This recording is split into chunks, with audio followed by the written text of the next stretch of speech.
Bonjour, bonjour. Euh, Aujourd'hui, on se retrouve pour une nouvelle vidéo. Et j'aimerais faire deux choses. J'aimerais juste vous partager un verset sur un thème qui m'est très cher, qui est l'espérance. Le fait que on peut avoir un espoir et cet espoir c'est en Jésus-Christ. Et ensuite, j'aimerais vous lire un poème que le Seigneur m'a donné d'écrire hier en cours et en dehors. Du coup, j'aimerais vous lire ça, partager ça avec vous. Et puis voilà. Donc, le verset que j'aimerais vous partager se trouve dans le Nouveau Testament. Ça se trouve dans une lettre qui a été écrite aux Romains. Donc, ça s'appelle l'Épître aux Romains. Et on va lire au chapitre 15, le verset 13. La Bible nous dit ceci: que le Dieu de l'espérance remplisse de toute joie et de toute paix dans la foi, pour que vous abondiez en espérance par la puissance du Saint-Esprit. Et je trouve ce verset très très beau parce que ça nous. Enfin, il est dit que le Dieu de l'espérance. Donc c'est-à-dire que Dieu n'est pas quelqu'un qui va nous laisser dans le désespoir total par rapport à tout ce qui se passe autour de nous, mais qu'on peut véritablement avoir confiance en lui, poser notre espérance en lui, dans ce qu'il dit dans sa parole, de ce qu'il est juste et qu'un jour il va exercer ses jugements, de ce qu'il est Dieu, il ne change pas, de ce qu'il est vrai, sa parole elle est vraie, de ce que c'est un Dieu compatissant, il fait compassion, il pardonne quand on revient à lui véritablement. Et c'est vraiment ça que je voulais partager, et ça rejoint un petit peu le thème du poème, mais c'est que euh, la seule solution qu'on a, c'est Jésus. Il n'y a pas d'autre solution, c'est Jésus-Christ. C'est le seul espoir qu'on a, la seule solution qu'on a, elle se trouve en lui. Il n'y en a pas d'autre. On a beau chercher dans des autres solutions, toutes les autres solutions qu'on peut avoir, elles seront éphémères. Mais la seule solution qui dure, qui est vraie, elle se trouve en Jésus-Christ.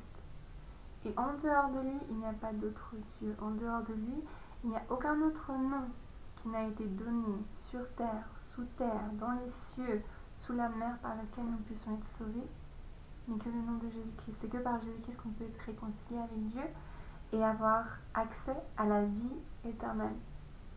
Donc mon ami, si tu ne connais pas encore Jésus, je t'invite à faire sa connaissance. Voilà, voilà. Et donc, le poème que je veux partager avec vous s'appelle Humanité. Donc voilà, enjoy. L'humanité se retrouve emprisonnée. Elle a cédé à ses envies et a péché. Elle aimerait sortir, trouver la liberté. Elle est bien malheureuse en captivité. Amertume, colère, jalousie et orgueil sont tapissés sur les murs de ta cellule. Humanité, comment vas-tu sortir de là? Haine, tristesse, anxiété et convoitise viennent t'enserrer le soir dans ton lit. Humanité, comment vas-tu être libérée de ces liens? Humanité, vas-tu rester crevé sous le poids de tes fautes, de tes péchés? Humanité, vas-tu l'accepter, lui le Sauveur venu te libérer? L'obscurité t'entoure de ses bras. Tu as mal, tu penses que personne ne se soucie de toi. Humanité, tu veux cacher ta douleur. Non, personne ne doit savoir que tu as mal au cœur. Humanité, jusqu'à quand vas-tu fuir? Humanité, jusqu'à quand veux-tu continuer de souffrir? Humanité, souviens-toi. Humanité. Humanité, te souviens-tu de celui qui a dit: je suis le chemin, la vérité et la vie? Humanité, connais-tu le prince de la paix? Son nom est Jésus. Avant de me dire que ça ne t'intéresse pas, écoute. Avant de me dire que tu as déjà essayé, écoute. Avant de me dire que tu veux te débrouiller seul, écoute. Humanité, ouvre tes oreilles, ouvre ton cœur, écoute. Je ne te parle pas d'un Nobel de la paix ou d'un lointain personnage historique. Je ne te parle pas d'un mécène ou d'un généreux donateur, non. Je te parle du Créateur de la vie, celui qui règne à tout jamais, celui qui a démontré son amour pour nous. Il est venu nous libérer. Il a sacrifié sa propre vie. Humanité, ouvre tes oreilles, ouvre ton cœur, écoute. Ton seul espoir est Jésus. Le seul à pouvoir bander tes blessures, c'est Jésus. Le seul à pouvoir consoler ton cœur, c'est Jésus. Le seul à pouvoir calmer tes sanglots, c'est Jésus.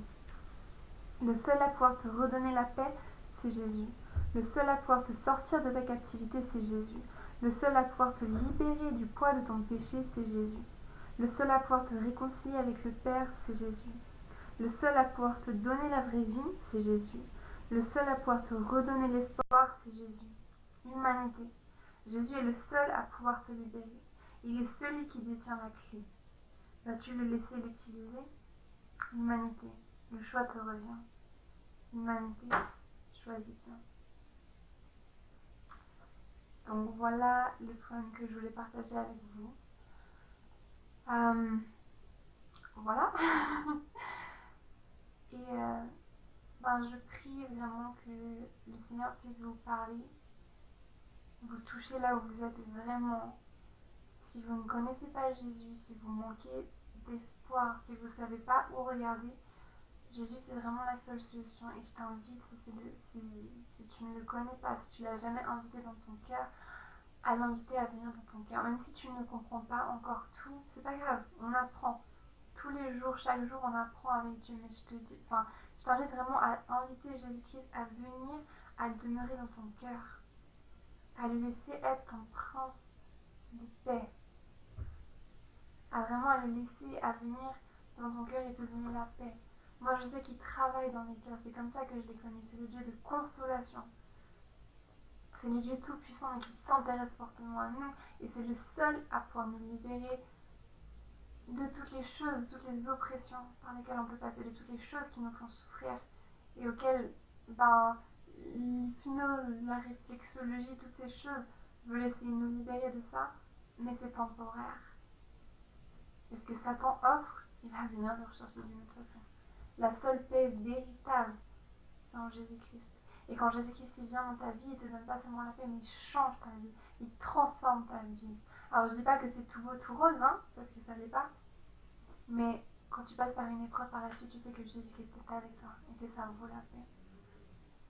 Donc voilà, si tu veux en savoir plus, n'hésite pas à m'écrire un mail ou à laisser un commentaire. Je mettrai tout ça aussi en bas dans la description.